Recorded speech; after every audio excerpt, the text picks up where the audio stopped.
Tara Brown and the Swinging London Revolution by Vic Jenham, Chapter 13, Part 2.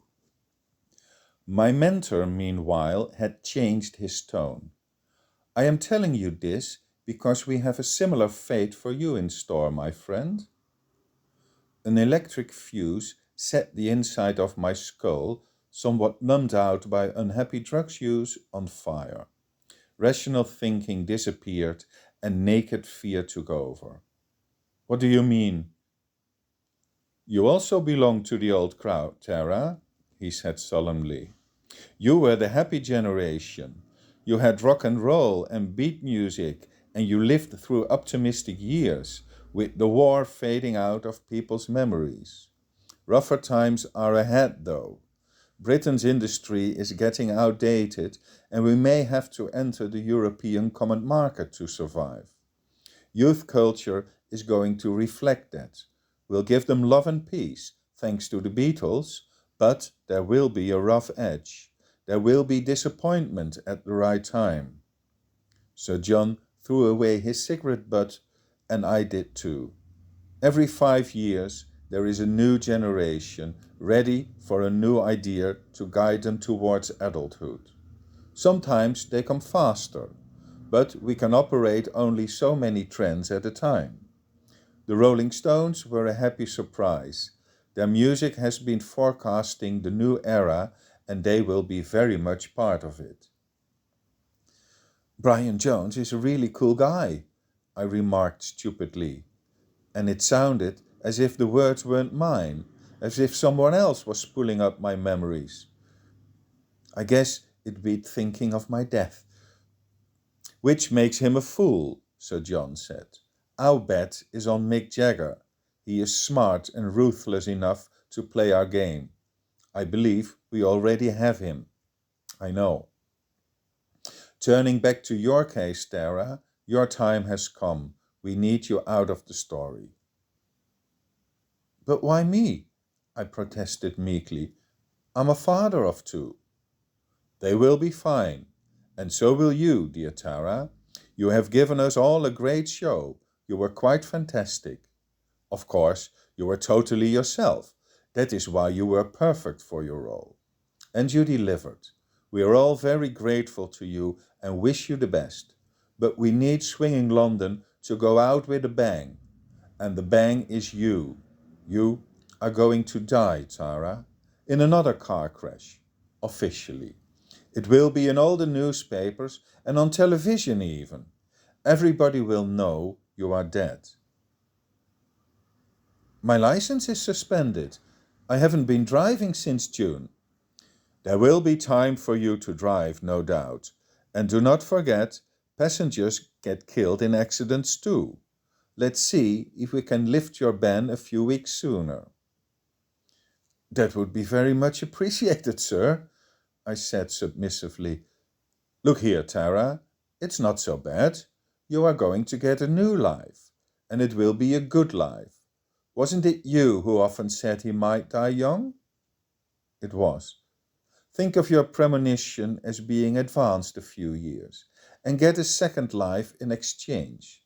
It's not such a bad deal for someone who has been losing his grip on the situation somewhat. I'm still fairly well known and rated among the in-crowd. I'm not talking about that, said Sir John. I'm talking about the spin your life has taken over the last 2 years. You had too much funny publicity surrounding you. I'm an honourable. They've always been following us. Which calls for public restraint, doesn't it? We haven't seen you showing any. I'm not condemning your actions privately, my dear friend.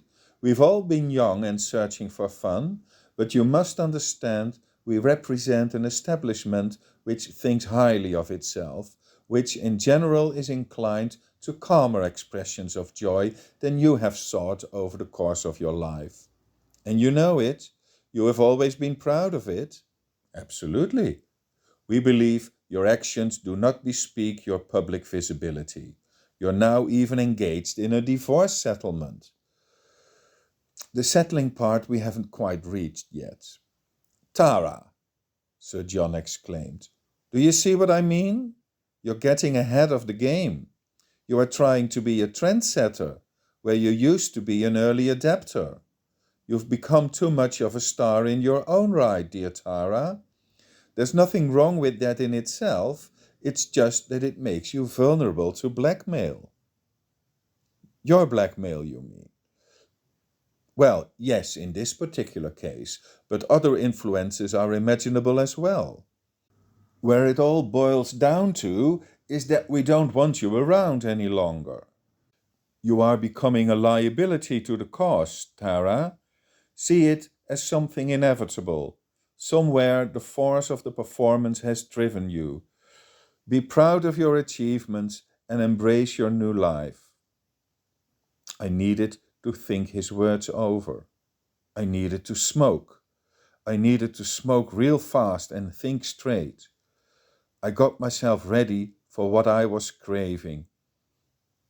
I just don't get it, I tried nervously. I sort of understand you want to take Paul out. You made him, and he served his purpose, so you replace him. Fair enough. But me? I'm not famous, just a well-known face in London's nightlife. There have been many faces before me, my dear mother for one, and there will be more now that the whole of society is tuning in. You say I'm depraved, but also acknowledge I've played my part. Besides, I've become a father. My life is changing. We know that, Sir John cut in. We know what you are leaving behind. We are sorry. We just need your act and believe you are the right person. We need you to spectacularly die and bring London to a halt. One day people will say, with Tara died swinging London. And why would you want to do that? The next step is international. London is just one of the hubs. So are New York and Los Angeles. And many European cities consider themselves sub-hubs. This all you need is love thing is going global, Tara. It's not you, I'm afraid. In fact, it's anything you're not. You are a nightclub hipster, Tara, and once again you have been fantastic in your role, but that's not what the system worries about. We need you to play this part, Tara. The story needs it, so it is going to happen anyway. If you resist or fail in any way to follow my instructions, you will be taken care of immediately. Is that clear? I believe so. I urge you to play along. There will be a reward, and life will continue. You will also see your family again after some years. Though not too soon, I must admit. How many years? I can't say, Stara. It depends on many circumstances. You will appreciate that the boys do not have the right age to be informed their father is still alive when the world assumes he's dead, though you might be able to see them before they reach the age of discretion. Such will have to occur in strict anonymity. Do you mean I can watch them but not talk to them? Something of the kind. And my wife? If you still care a smidgen for her, then keep her out of this. At moments when time comes to a standstill and you feel like being on drugs without the physical side effects, the urge to smoke incessantly is inescapable. You're not exactly making this attractive to me, I offered between fumes. As I said, you will be taken care of. You are living in luxury. I am indeed. I'm the son of a lord. My mother is rich and the cotton is high. I don't need your luxury. I have in fact become a car mechanic. We know these things, my friend. We also know you have been offering your excellent upgrading services to car owners you knew had illegal activity in mind. That was a bit foolish, Tara. You shouldn't have drawn the wrong kind of attention with your hip youngster in the middle act. You shouldn't have mingled with those types in your nightclubs. Everybody mingles, clearly. Sir John threw away another cigarette butt. We believe it must be you, Tara. You started this whole thing up. You were a shining star on the scene. You helped shape the 60s, and you did it in style, with flair, with that irresistible joy for life that is so typical of you. And that you are taking away from me. Yes, it is the price you must pay for having been of use. This is why I say you will be taken care of. We owe you one. We understand that. There is no talking you out of this, is there? There isn't. It has been decided. Non-cooperation will result in almost immediate execution. You know how swift we can react, so listen to my advice. I am going to tell you how to survive this. Are you ready for that? I guess I have no choice. That is correct. Now listen. Your so-called death will occur anywhere between the second week of December and Christmas. We need you to be in London during that period. So if you wish to see Lugala one more time or visit Paris, do it in the coming fortnight. Now, there's going to be a car accident. You are going to crash into a lorry, most likely. If you wish to survive that, and I for one will want you to, you had better be clear of mind. Take it easy with drink and drugs, I'd say, but do not suddenly arouse the suspicion you have chosen to sober up. Nothing in your behavior may in any way point to your being prescient of your fate. That must be absolutely clear. The crash itself must be sufficiently heavy for us to convincingly show the wreck to the public and say, no one would have survived that. We therefore recommend that you not suddenly start driving some heavily armored vehicle, but rather a vulnerable one. We know you own a Lotus Elan, which has a body made of artificial fibers. That is perfect, as even at low speed the damage will be considerable. This will make it so much easier for us to spin the story of your demise. The aim of his lengthy intervention was to get me used to the idea of dying in public and spending my days on a private beach. Will Brian go the same way as Paul and me? I asked. I just couldn't think of myself at that moment. Perhaps, Sir John offered with the aplomb of one who is always right. We are in no hurry. If he can settle for a minor role, then I see no problem. My head was spinning round. I was mostly clean, just smoking the living daylights out of myself. But the information hadn't yet settled in my comfort zone. I was going to lose everything I had. It just felt too implausible to be acceptable. What about David Bowie? I kept time standing still. Will he be part of the new style? Who? Davy Jones, the long-haired kid with the strange eye I once brought to meet you. He'd had a TV appearance with his Society Against Cruelty to Long-Haired Men. Ah, him. Yes, we are keeping an eye on him. He's very talented, but still a bit childish. We need him to come up with the goods once, and then we'll contract him. So, it's true he changed his name? Like you asked him to. Bowie, right? David Bowie. Not bad. Not bad at all. Another silence fell, and a cold gust of wind blew in my face. I was going to die soon, it said. After what seemed like an endless pause, Sir John spoke again. No hard feelings, Tara Brown. You've always known you were living in the fast lane. Death has passed you by more than once. Nobody will find it strange, and they will mourn you all the more because of it. You will become a cult figure. And Paul will be a myth, forever between life and death. Must one believe the circumstantial evidence or not? You will make a fine duo in the eyes of many. I'm sure Paul will outshine me soon enough. Mine is just a death. People are going to forget me. We'll see to it that it's not going to happen. We'll keep you alive for a while." And with those words, my fate was sealed. I was going to be stripped of my life, everything it entailed, this whole story of mine, only because they needed a spectacular accident to get everybody's attention. "Have you heard? Tara Brown is dead." "Wow, what happened?" "He crashed or something. Stuck his four-wheel under a lorry, they say." "That will have him done then." "But please, dear boy, no word of this anywhere. If you trespass, the accident will kill you." "I was just curious." "You will find out on time wherever you are." "Because you are not going to tell me." "Of course not. Remember, we may not wait for you to start driving again and take you out as a passenger. Now go, and be aware is all I can say.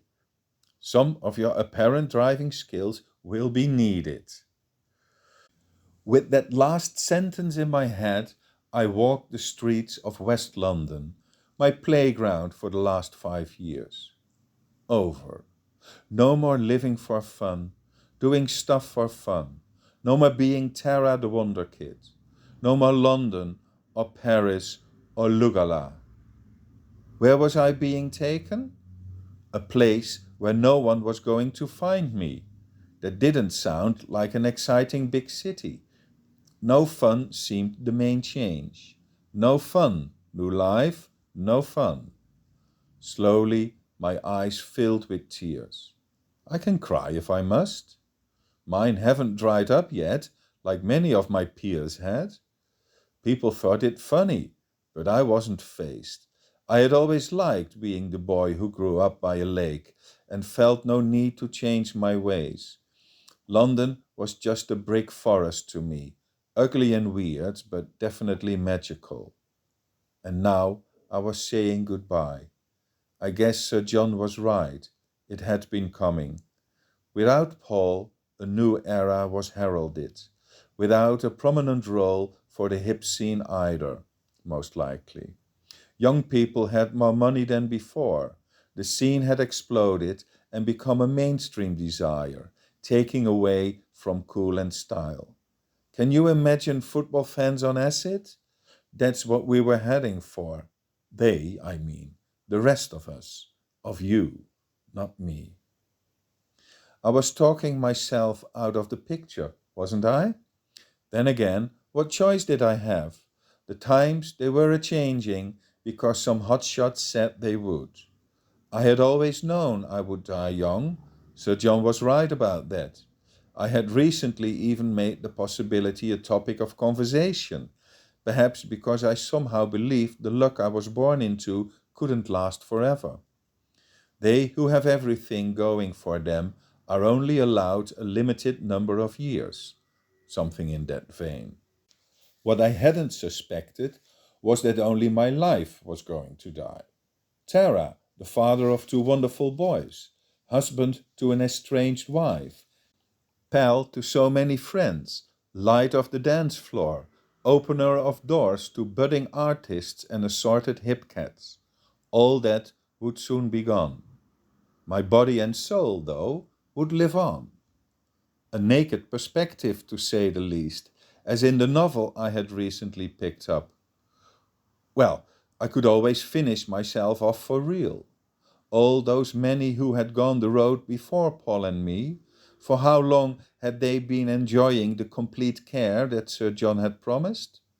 At what point did one desire to escape from such a perfect prison?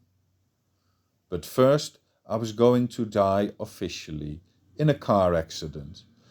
They would send a lorry or some other heavy vehicle on my way, and I would have to get out alive. No more heavy drinking from now on. Grass and acid didn't usually hurt my skills so much, but alcohol surely did. I had been wanting to slow down anyway. I couldn't see Nikki anymore. It would be impossible not to tell her. Even now that our lives had been drifting apart and we were seeing each other in court, she was still my wife, the girl who had introduced me to sex and a woman's true feelings, the one who had loved me for who I was and whom I had been totally honest with. How was I going to keep such a secret from her?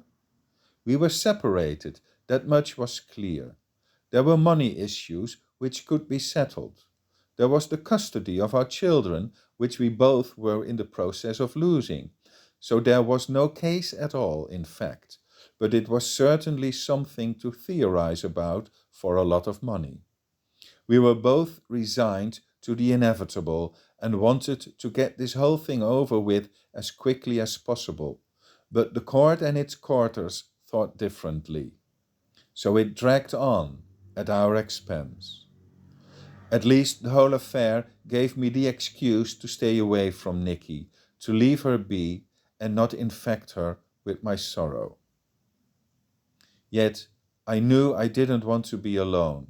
I had my friends, of course, and the circle of parasites I was often surrounded with, hoping to abuse of my money and my cheerfulness. What I needed, though, was a woman to keep me company when all the hangers-on had gone, someone unsuspecting who would see me through my final weeks in the known world. And I already knew who it was going to be. Suki. Suki was a good-looking young model who hung out in our scene. It was hard not to like her. She was easygoing and knew when to laugh at my jokes. She was small but well proportioned, and I, a man on his own, had already been fantasizing about what she might be like between the sheets.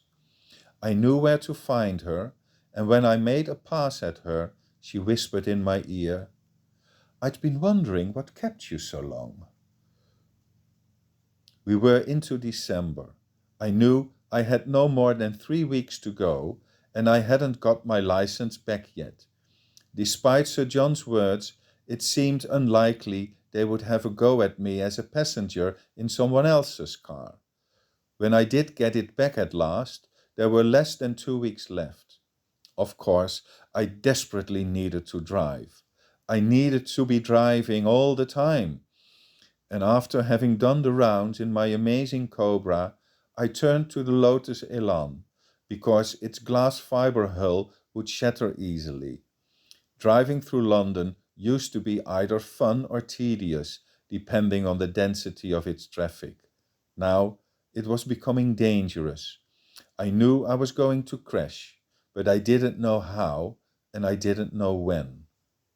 Without so much as letting out a sigh or any other sign of my dissatisfaction, I kept my worries to myself and assumed the happiness I had always brought to life and had gained respect with. I felt strong. I had never before been threatened in such a way, to lose everything, so I felt the need to be as strong as I could. I was the son of a lord. Newspapers still wrote "on" before my name, which was as much a free entry as it had become a disqualification of excellence. You were not even supposed to try. Money trumps art, you know. Now my money was going to shine through. Nobody was going to stop me from preparing in the best way for the inevitable. See, what made it so hard to take was the certainty it was going to end badly. It was not some swinging London rumor story, at least not from my point of view. It was going to be the final act. I was a dead man walking. They were the weirdest weeks of my life. I was constantly trying to forget about time, pretending nothing could happen. The idea of losing my family was the worst. I'd been getting to be more of a family man with my job and all, and the boys were growing up. They'd be in their own right soon on. Why waste this? I felt sorry for my chicos. It was my fault, and they were going to suffer it. I did indeed visit mother and the boys at Lugala under the excuse of needing to pick up some car parts in the neighborhood. We had fun together, and then I was off for the last time. I took the boys to the hilltop and talked about my boyhood years, what I felt when sitting up here and imagining the world, how he who sat on a mountain top was a king in his own right. Dorian liked the idea. "Am I a prince now, Daddy?" he asked. I'm your son." "That is true, but you are your own king. This is your hill, and your brother's, not mine. I live in London, see?"